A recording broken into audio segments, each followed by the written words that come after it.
on-time budget amendment. If the state of California fails to enact the budget by the end of the fiscal period, the following shall then immediately become the new budget as if adopted by the legislature and signed by the governor.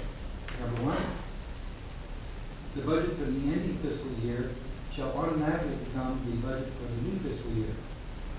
Number two, if the resulting budget shows a surplus, the surplus shall be used first to reduce debt, and any surplus after that shall be returned to the taxpayers.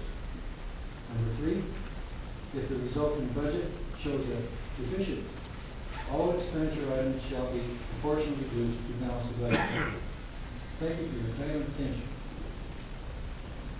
I hope that you could adopt this and send a similar letter to the government. It's very difficult for counties to do this because you seem to be dependent upon state approval for practically everything you do. A lot of the money that comes to the county is from the state. So by pointing out the emperor's naked, you might lose some funding. But even with that threat, it's worthwhile doing it because the future of our county and actually the future of California depends on rational thinking and on reason. And this seems to be reasonable. Thank you for your time and attention. Thank you, Mr. Sayama.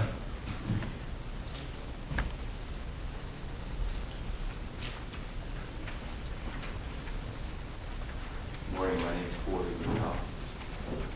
We're an independent investment management practice in Dallas Springs, and I'm here to speak on behalf of, or in favor of the Trinitas project. Just a quick update on employment and the employment situation here in Calaveras County. Our unemployment figure in December of 2007 was 7.3%. In October of 2008, it climbed to 9.5%. November 10%, and by December 10.8%. We expect the number will be worse from January as well. Compared to national unemployment, the national unemployment rate last month was 7.8%. So we're significantly worse off than other parts of the country. I provided you a report in December that talked a bit about the economic outlook for the country going forward from my vantage point.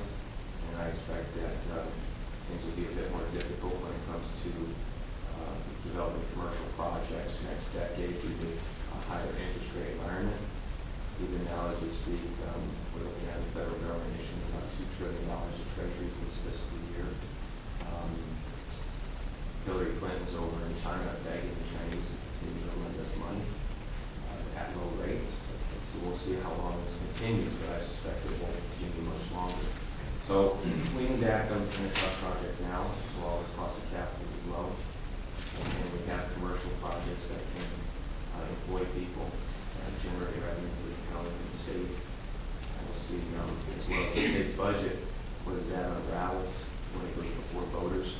May 19th is my understanding of when the budget will go before the voters for a special election. So the situation is very succinct, at least. I just wanted to make you aware of that from my point. Thank you, Mr. Brown. My name is Clyde Clapp, and I thought the rules was 5 minutes per person, 15 minutes per subject. And let's get on with something besides this. Thank you. Your point is well taken, Mr. Clark. We're going to cut off the discussion on Trinitas. I appreciate that reminder. Have anybody wishing to talk about any other subject? I don't want to talk about another subject. My name is George Fry, and I want to respond to some of the comments that are being made about Trinitas, and I would appreciate it if the board would hear me out. Okay, we've heard almost exclusively people talking in favor of Trinitas. We will take a few comments. May I see a show of hands of people that have a counter argument? All right, George, go ahead. Thanks, George.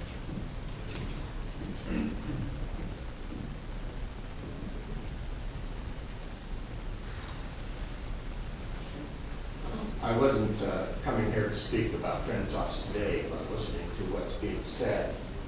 I'm sitting here writing notes about some of the things that are going on. And I would first like to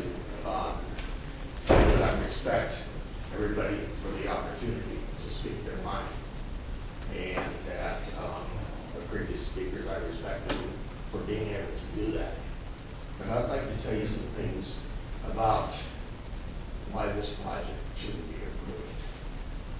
And number one, I'm for truth and honesty, and I don't think there's been a lot of truth and honesty since August 8th, 2001, when the county planning department sent a letter to the Namies to tell them that if they were building a private golf course, as the neighbors had said, that the Namies had told them that they needed to cease and contact the planning department within 7 days. They didn't do that. They talked about, the Namies first talked about the grading, and all the grading was to put in new grass and the so that they could lease out the land for grazing for animals. I've been out there, not to the golf course, but the surrounding ag land. And there's nothing wrong with the grass there. So, and then they said they were going to do a vineyard, and they didn't meet grading plans, from what I understand, to do that because it's consistent with building a vineyard. These vineyards are not as huge as the golf course is. I wanted to talk about a well driller who's been drilling wells down there for over 30 years, and he says the Burson Walls area is hit and miss when it comes to water. And he says that's based on over 30 years experience. And he shared that with the property owner on Hospital Road. And this property owner is not involved in this project at all, but he's a friend of mine. And he shared with me that he called a well driller out there to put in a new pump. And he asked the well driller if there was going to be a problem with water. And the well driller says, I've been out here, like I said, drilling wells for over 30 years, and there's going to be problems with water. And people are going to have to drill new wells. I wanted to tell you a couple of stories real quick. One of them is about a couple that retired. They went to Oakdale to buy a piece of property. They went into escrow, and the day before they were supposed to sign it, the real estate agent said, I want to make sure you know that there's going to be a golf course behind your backyard. And they said, well, we didn't want to buy this acreage to have a golf course behind our backyard.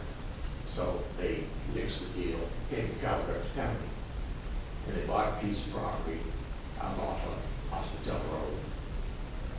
And they asked the real estate agent if we had a problem with a piece of property we wanted to buy in Oakdale. Is there any possibility that there's going to be a golf course built around us? And the real estate agent said no. The general plan says it's natural resources, and the zoning is ag reserve. And so they bought the property. It wasn't shortly after that that somebody was building an illegal golf course. I wanted to tell you about economics. Sunday Sacramento Bee has an article about golf courses, in Sacramento and the surrounding areas, and that they'd have to open it up to the public, and they've had to drop their fees, the maximum fee with the card and driving stalls of $55, and some of them are much lower than that. So there also in that article talks about 252 golf courses that were went down the drain in the United States. 252 more golf courses than the number of golf courses that were being built at that time.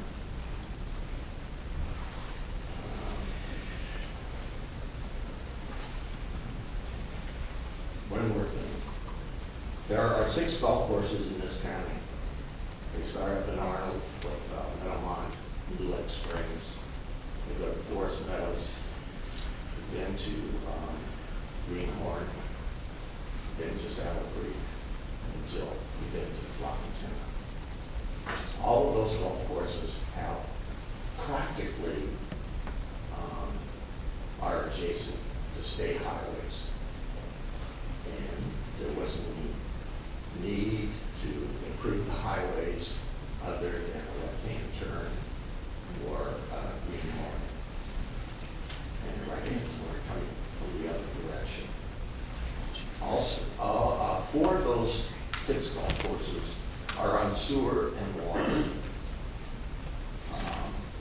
heard discussions by this board talking about the proposed general plan, the general plan, that they wanted to see projects that were in areas of sewer and water.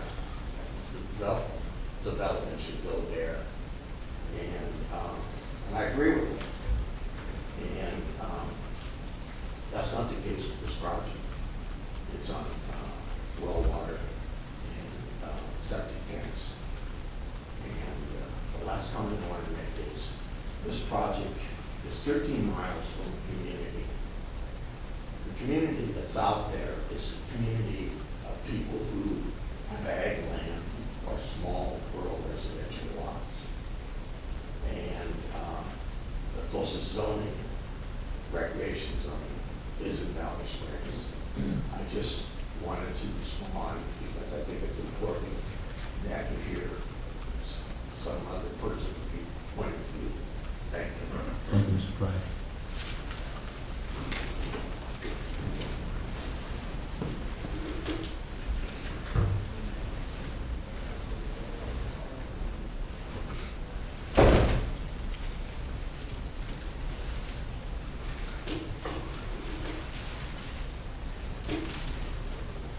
Good morning, Mr. Chair. Kathy Mayhew, I live in Wallace, half mile north of the project.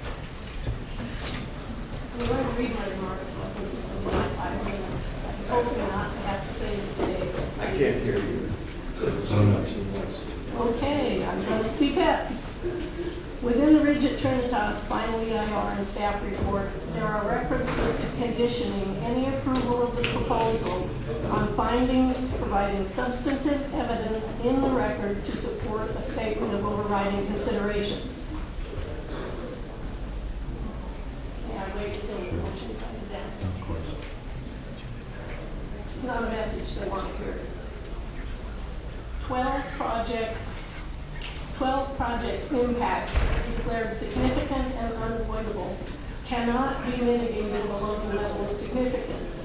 According to CEQA, for the Board of Supervisors to approve this project, you must show the public benefits of the proposed project outweigh its unavoidable adverse environmental impacts.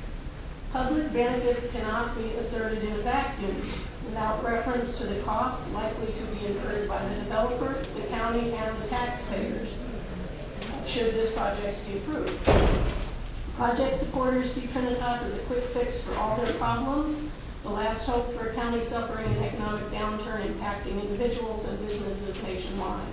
They trumpet the developer's unsubstantiated claims of seemingly immediate economic benefits in jobs and tax revenues. What they appear to lack is both an understanding of the mitigation measures necessary to move the project forwards and any regard for the financial, social, legal, and moral impacts on project neighbors and county taxpayers. According to CEQA, a statement of overriding considerations does not overcome the developer's obligation to implement all feasible mitigation measures to lessen the environmental impacts of a project. The Trinitas final EIR lists 73 mitigation measures, many with multiple elements addressing significant or potentially significant adverse impacts on the environment and the community. Many of these have significant costs attached and must be accomplished before any new construction begins. They must happen within specified timeframes to the satisfaction of the county, state, and federal regulatory agencies responsible for approving or denying the permits necessary to meet conditions of project approval.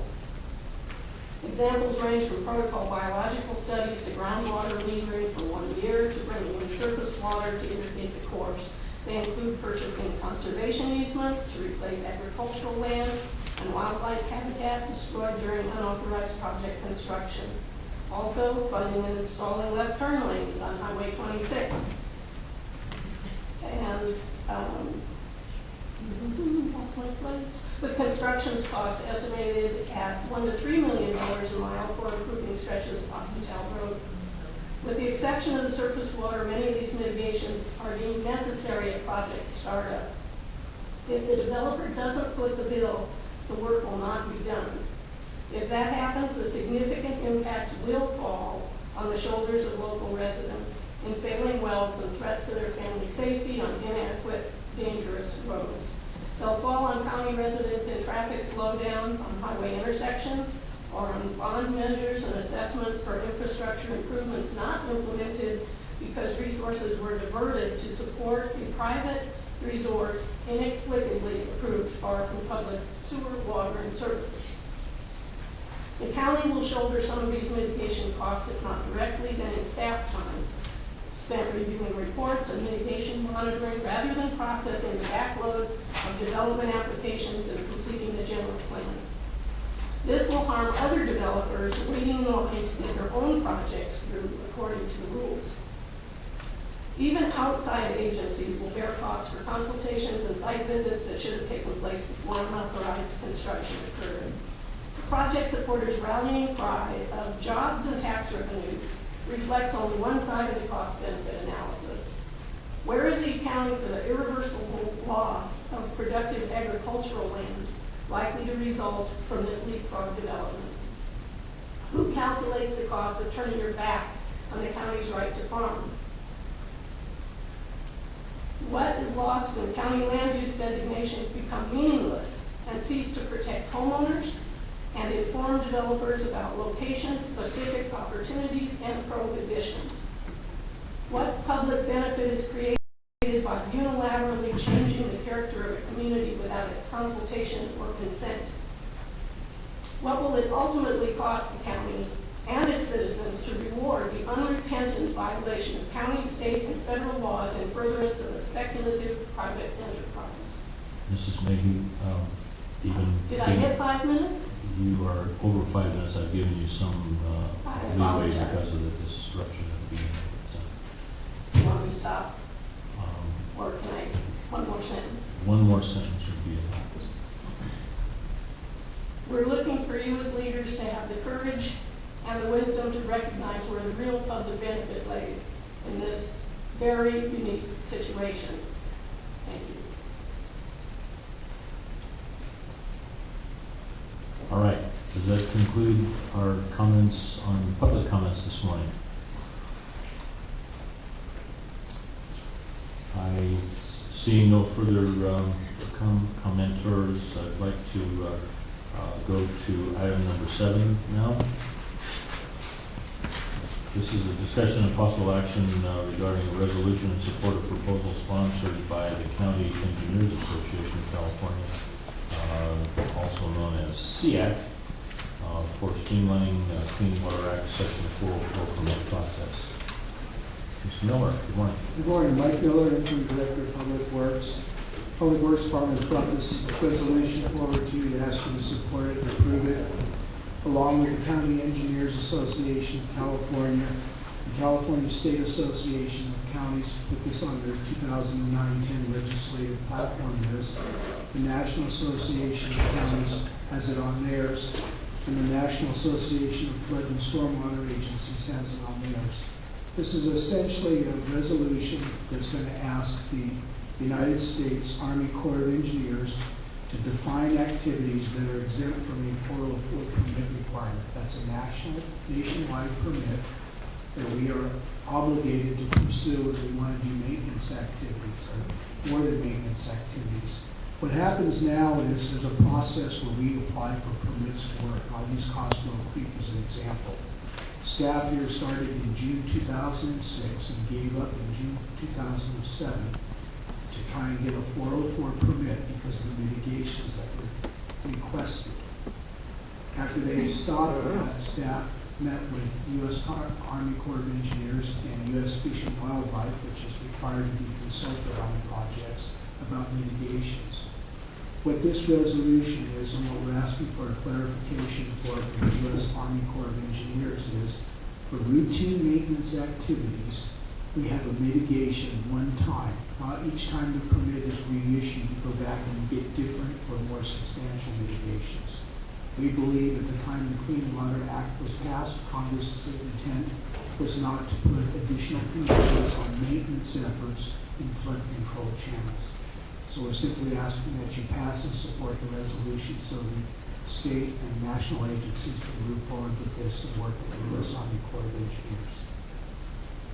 Mr. Chair, I move the resolution. Second. Okay, we have a motion and a second. Before we move on this item, is there anybody in the audience that wishes to comment? Any comments from the board prior to the vote? Okay, hearing no comments, all in favor say aye. Aye. That's an aye on my part too.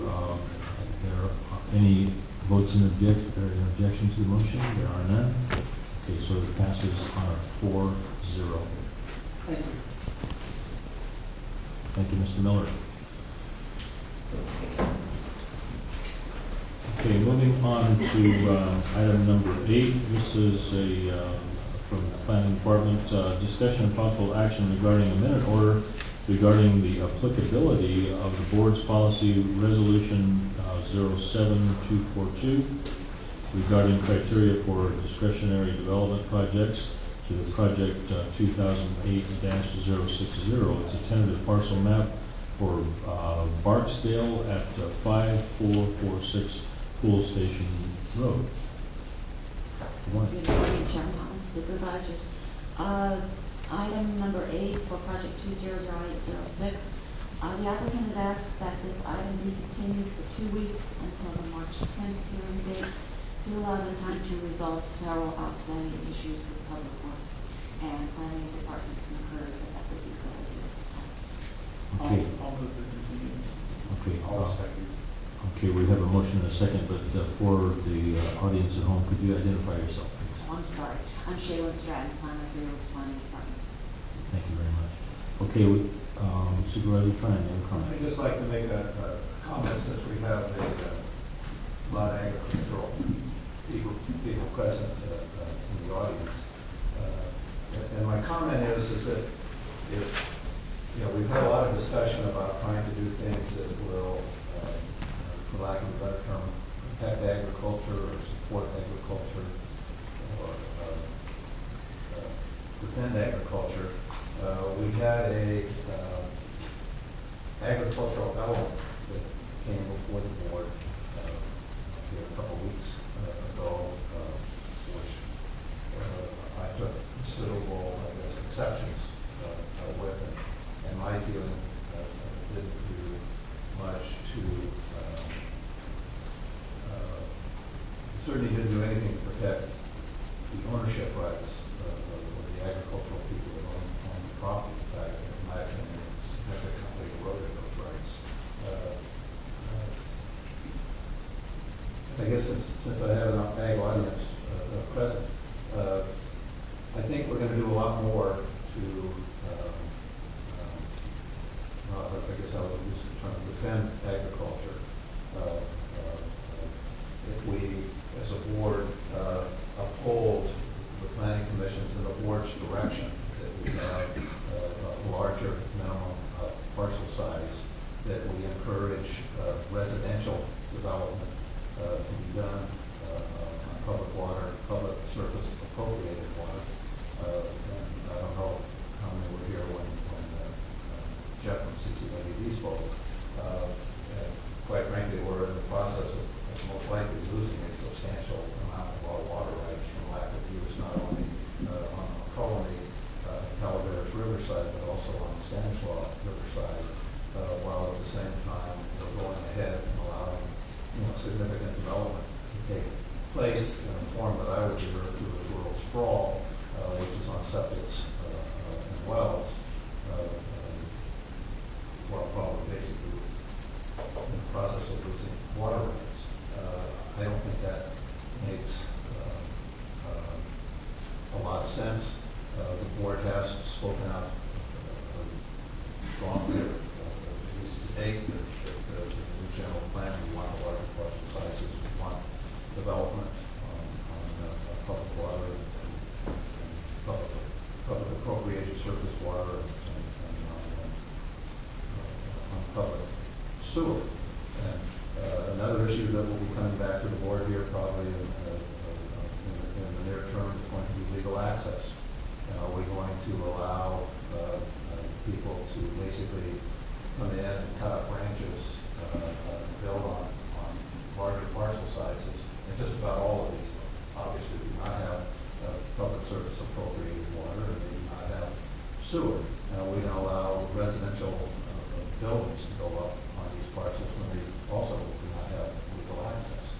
And I think those kinds of issues are going to have a lot more to do with the ability to defend agriculture in the county rather than a whole bunch of offsets such that if you sell an agricultural parcel to a developer and it's on public water, public sewer, and roads to county standards, that somehow you're supposed to do a 2-to-1 or some type of mitigation in buying a property elsewhere, which will just absolutely devastate the agricultural property values because you're going to have to deduct that from those values at time of sale. And quite frankly, a lot of the agricultural people, when they sell to a developer, take that money and buy additional agricultural land that have more viable agricultural operations because the agricultural values are less than the development values. And if you want to just, I guess the way I look at it a little bit is there's 3 requirements to sustain life. One's food, one's shelter, and one's clothing. And we have a housing element. I'm not against housing per se. We have to have housing just like we have to have food. But we can be more sensible in how we go about it. And it would be nice to see all you folks show up when we have the legal access issue. And when we have, in the general plan, when we go to the larger parcel site, right now it's a minimum 40-acre parcel. And that allows a more viable agricultural operation, number one, but it also allows, as development comes, that you can create enough of a development project that you can afford the cost of bringing out sewer and water lines and increasing sewer and water capacity and building roads to county standards, et cetera, that we're not able to do when we do what I refer to as the rural sprawl. So I would hope that all of you agricultural people will show up when we're talking about the other issues that I think will have a much more significant impact on agriculture than what is currently or I guess it's been revised. I haven't seen the revision, but the initial draft of an agricultural ordinance. I think you need to show up to the rest of the issues that are going to have a huge impact on agriculture and not just stick to the agricultural level. Thank you. Okay, we have a motion and a second for a 2-week continuance. Yeah. Are we still talking about that? Well, I wanted to bring it back to that. Okay. There is a motion and a second. Okay, did you want to continue the sidebar discussion? Just a sentence or two, since we've traveled this far afield. I do also welcome the ag folks who are in the room, and pleasure getting that perspective added to our considerations being so central to the character of our community. There are certainly lots of debates about how to preserve ag and how to make sure that we keep. This morning we heard an astonishing notion that there's plenty of rural places, and that if you don't like the suburbanization of Calaveras, there's always, I guess, Alpine to go to. But my take is this is one of the last great rural counties in California, and that it's really worth thinking about before we take the kinds of measures that have harmed so many other ag communities and actually liquidated and destroyed them. And that's not just a question of economy, it's a question of the way of life, it's a question of the ties between people and the history and the heritage that we have in the stewardship of our land. Oddly enough, because it doesn't always happen this way, I agree with Supervisor Tryon on the question of the sprawl being probably the most damaging pressure on ag. But I also think it's very important that the ag community has come together and made a strong recommendation about an ag element, which I find to have many fine aspects and carefully considered. I read it a little differently than Supervisor Tryon in as much as the possible implementation measures are voluntary in nature, and that it is only those ag operations that wish to participate in any or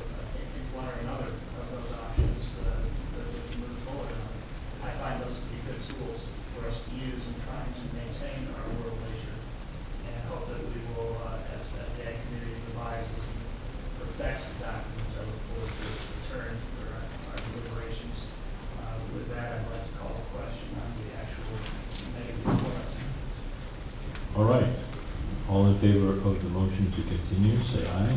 Aye. Opposed? Hearing none, it passes on the 4-0. Okay, so we will see this item back on March 10th. Yeah. okay, it's March 10th. All right, next item, this is a similar item. It's a discussion and possible action regarding a minute order regarding applicability of the board. Gosh, I was right in the middle of reading that too. There's been a request for a 5-minute break here by Supervisor Campanella. Grant that request. Be back at 10:22.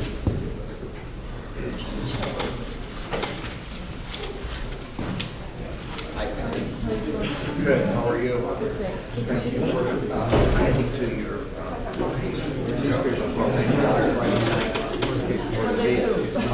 A young man came up here and took pictures of the rafts making the... Oh, they did? Yes, they did. Yeah, thank you very much. Yeah, thank you.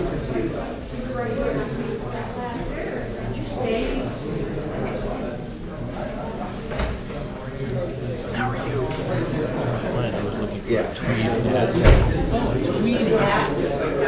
Look for over here. Yes, I did. Well, I left a message. Press pulled through Hoyt. That I Oh, it's Hoyt's hat was here. was here. Filed, I was threatened by propane and yeah, it was family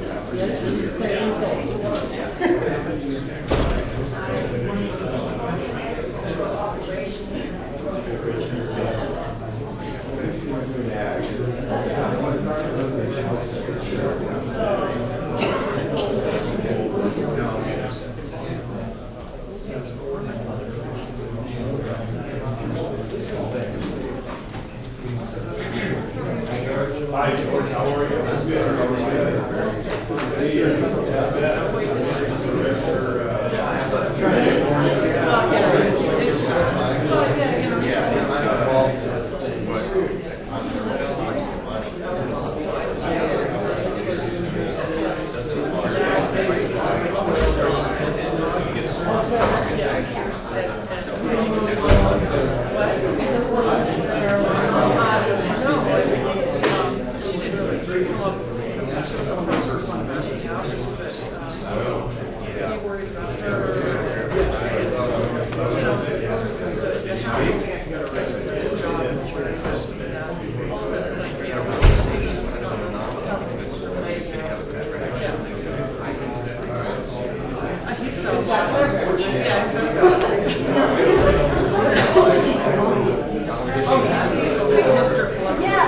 There's a whole,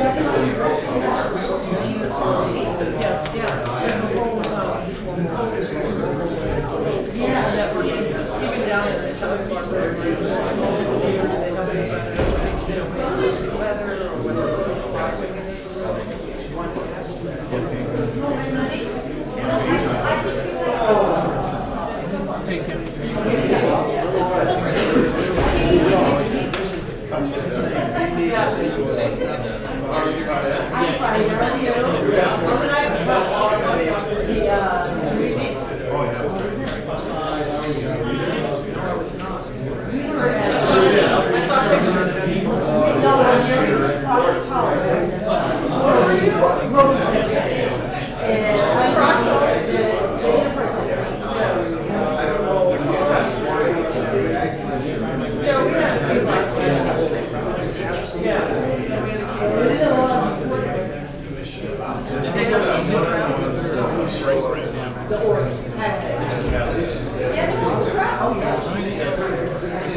Pine tree.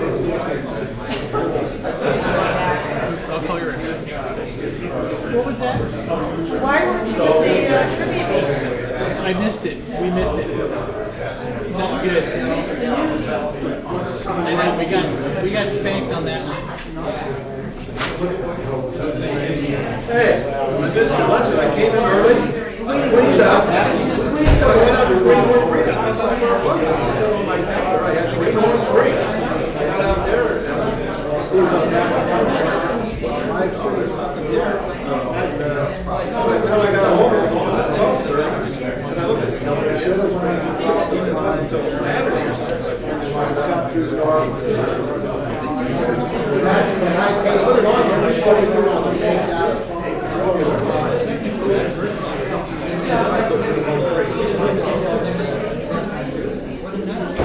the last time you had it was Greenwood Creek, so I must have just had Greenwood Creek on the brain. That's what it put it on now. Yeah, so I must have just been that way. Didn't see me follow up. I mean, I didn't find out what I missed you. but I came in with the antenna going.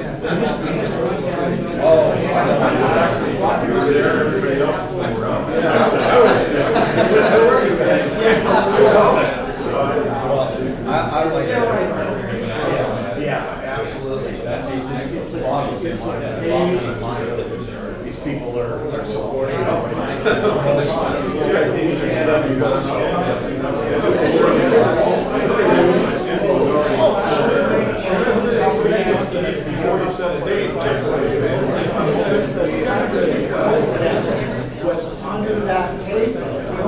That's what's going to kill agriculture.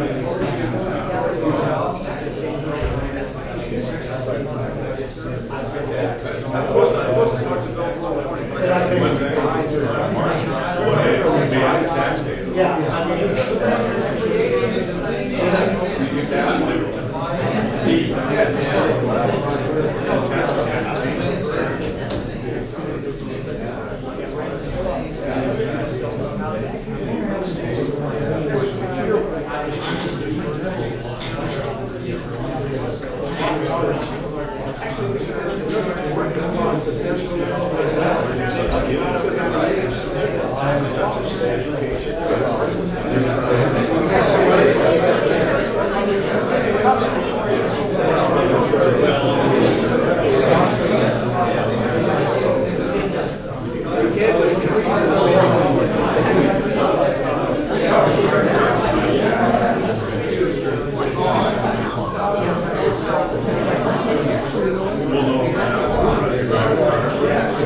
May I have your attention, please? Let's continue the hearing.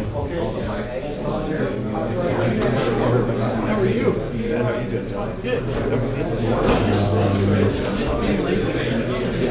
Yeah. No, you're up to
Okay, I'd like to continue the meeting, please.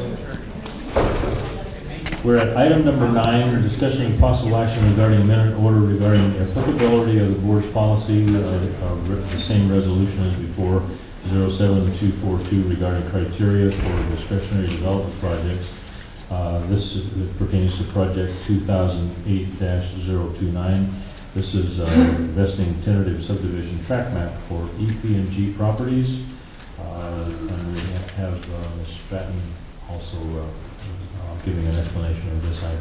Yes, Shaylin Stratton here, Calvert County Planning. In December of last year, the board clarified its policy regarding the consistency of land use development projects with the anticipated changes to the general plan. Although this policy is only advisory, the planning department has used it as a guideline when accepting applications, particularly for parcel splits or subdivision tract maps. The second request, this request before you now, was submitted the application was submitted 5 months after the board's policy went into effect. This is a tentative subdivision tract map application that would divide approximately 192 acres into 35 lots of 5 acres or more. This is consistent with the existing rural residential 5-acre minimum zoning designation for that property. Based on the project records, the applicants began working with county planning staff in June of 2007 and prepared numerous studies and analyses at staff's recommendation. As noted in our staff report, submittal of this application was delayed to allow completion of the recommended studies. The applicant exercised due diligence by actively working with the county for nearly 1 year prior to the submittal of their application and performed substantial work at substantial expense at staff's recommendation. Therefore, staff recommends the board approve the application request for an exemption from the provisions of Resolution 07242 and allow the project to proceed with normal processing subject to the date that the application was received by the planning department. Okay, you've heard the explanation. Any board questions to Ms. Stratton? On your map, Shaylin, where is the subject property located on this map? It'd be nice if you would identify the subject property and provide a map. I very much, we didn't used to get a map at all, so it's wonderful to have a map, but it'd be nice to know the subject property's location. The ones that we don't the ATM. Okay.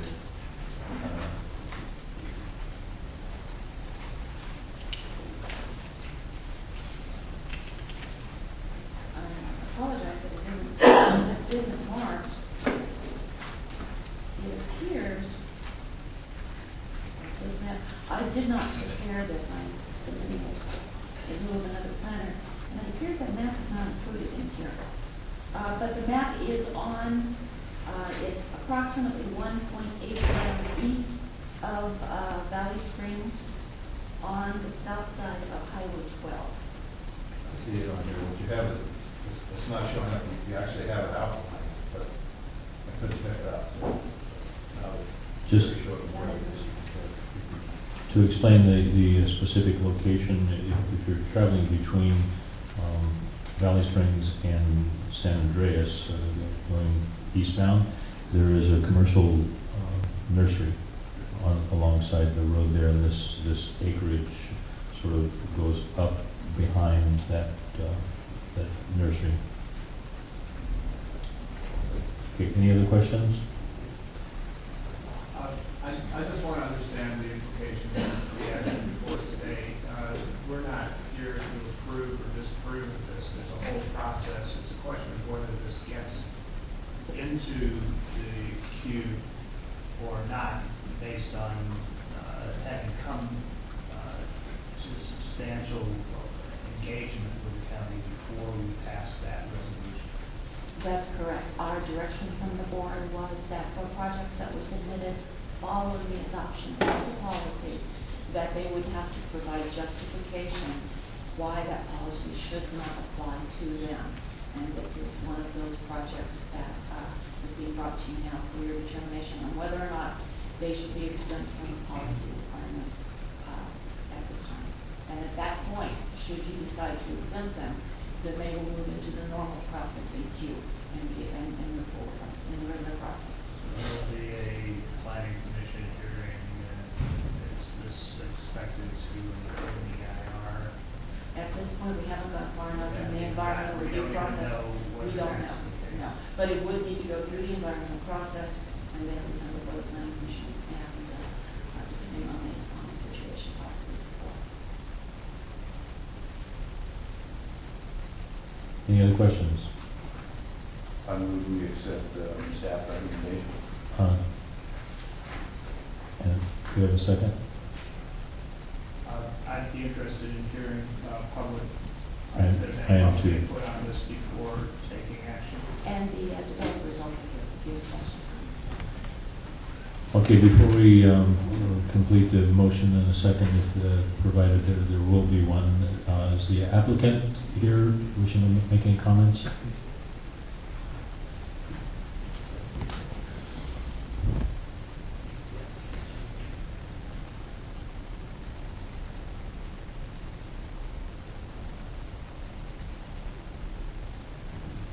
Mr. Chairman, my name is Robin Peters. I'm an engineer with Cal State Engineering. I represent the applicant for this project. Ms. Stratton summed it up pretty well.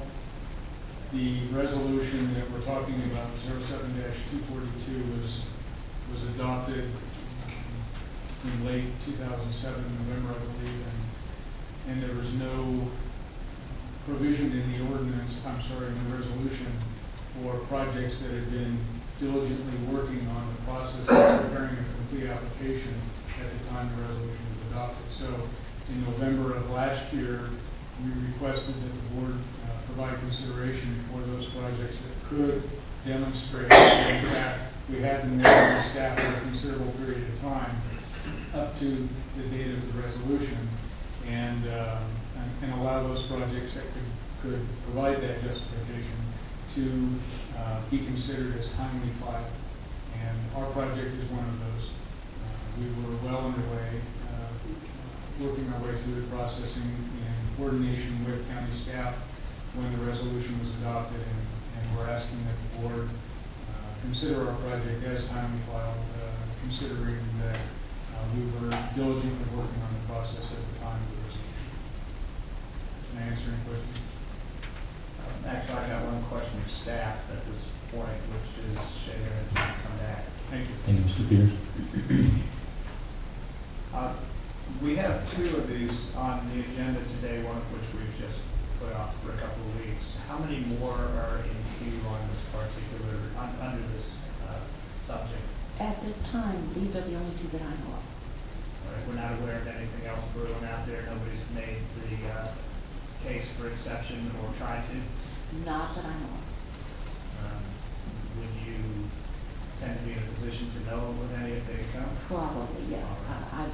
As far as I know, those two applicants came before you in December. Yes. And as far as I know, those are the only two that have expressed a desire to come under the exemption clause. Okay, is there anyone else who wishes to address the board on this item? I just have a question, Chairman. When will the revised general plan, what's the estimated completion date of that? Does anybody know? You're the chair. I think I can that's check. why I'm the newest member. There's a chart on the wall. There's a chart on that. There's the guy. There you go. I will probably be prepared in a couple of weeks to answer that question. The reason it sounds a little evasive, I've been here 2 weeks. I had a series of meetings. I have block diagrams all over the place. And then yesterday we were here in Tuckley for about 3 hours. I can give an answer I prefer because I'm waiting for some information back from the consultant. I will tell you that the draft will come out earlier than I thought it would 2 weeks ago when I came here. But I feel a little hesitant. At some point, I see talking to you about it and then talking to much more fully with the public. That's evasive. I don't want to You'll be shifty by that.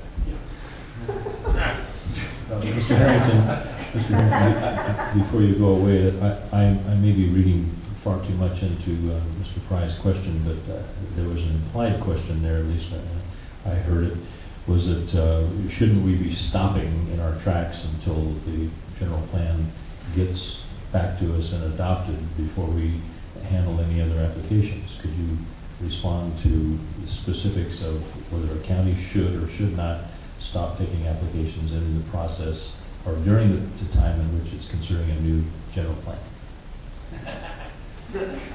Boy, that's a $64,000 question. Again, give me a little bit of time to answer that. I'm certainly not one that's in favor of anything approaching the moratorium. We had that for a while. We did away with it while I was back in the last temporary study. I think what you have now is a workable system. I don't see a need to markedly change it. If you're going to talk about the ultimately legally defensible position, you shut it down, you don't do anything.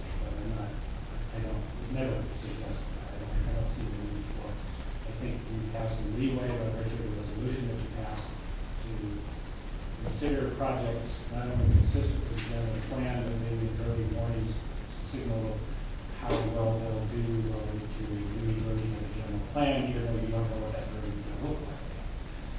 So I think you've taken a reasonable path. I'm certainly not prepared to suggest you do anything. And I think you'll be hopefully encouraged by the way that Kelly mentions the time to get the document out. I would emphasize that regardless of when it comes out in draft form, I think you're going to be locked in months and months and months of hearings. I just think that's what's going to happen. And that's the nature of the process. 50,000 people living in the county, probably more than that that own property in the county. And everybody who maybe has not paid attention now will all of a sudden look at their property and say, I can or cannot do what I want with my property. My neighbor can or cannot do what I don't want to do with my property. Everybody's going to try to do it. That's going to be the most difficult thing to deal with is the time associated with that. It's going to be very difficult to project along. All of that said, however, there is, I guess, maybe 3 stages. We're in the old general plan mode now. We have the process that you just described. We're taking things through with a couple of Secondly, there is one moment where we can guess where we're going, and we give some form of, you ought to look at these documents.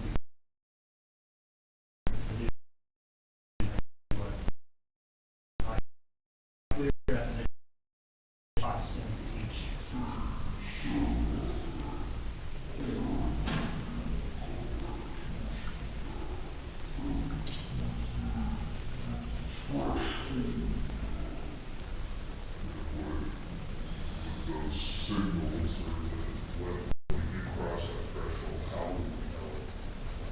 And since the question was asked about the other factor that's going to be interesting in this is we clearly have a lot of projects that are in one form or another in line